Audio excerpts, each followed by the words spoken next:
అయోధ్య నగరంలో రాజు దశరథుడు తన 3 భార్యలతో ఆనందంగా జీవిస్తున్నారు.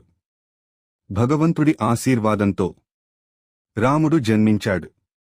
రాముడు చిన్నప్పుడు అందరికీ ఎంతో ఇష్టమైన వినయంతో కూడిన పిల్లవాడిగా పెరిగాడు. ఋషి విశ్వామిత్రుడు రాముడు మరియు లక్ష్మణుడిని ఆశ్రమానికి తీసుకెళ్లడానికి వచ్చారు. రాముడు, లక్ష్మణుడు అరణ్యంలో రాక్షసులను ఓడించి ఋషులను రక్షించారు. ఆ తరువాత వారు మిథిలా నగరానికి చేరుకున్నారు.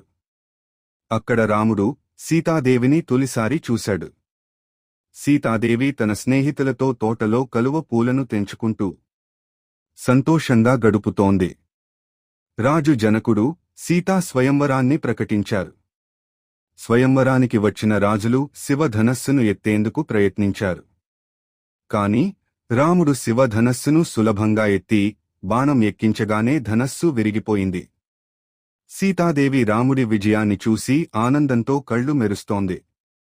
రాజు జనకుడు రాముడు సీతాదేవిని పెళ్లి చేసుకోవాలని ప్రకటించారు.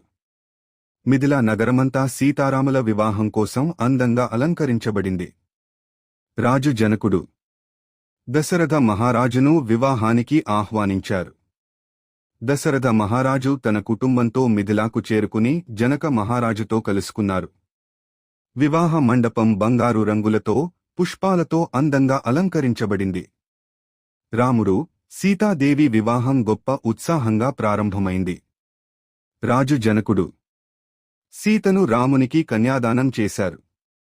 రాముడు, సీతాదేవి 7 అడుగులు వేసి పవిత్రమైన బంధాన్ని ఏర్పరిచారు. వివాహం పూర్తయిన తర్వాత పెద్దవాళ్ల ఆశీర్వాదాలు తీసుకున్నారు. మిథిలా నగరమంతా సంబరాలు, నృత్యాలతో కదలివేసింది. రాముడు, సీతాదేవి, లక్ష్మణుడు మరియు కుటుంబ సభ్యులు అయోధ్యకు తిరిగి వెళ్లారు.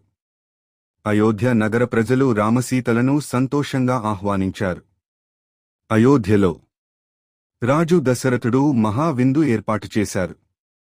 రామసీతలు ఆనందంగా జీవిస్తూ ప్రజలకు ధర్మం చూపించారు. సీతారాముల కళ్యాణం ప్రేమ, ధర్మం, అంకితభావానికి ప్రతీకగా నిలిచింది.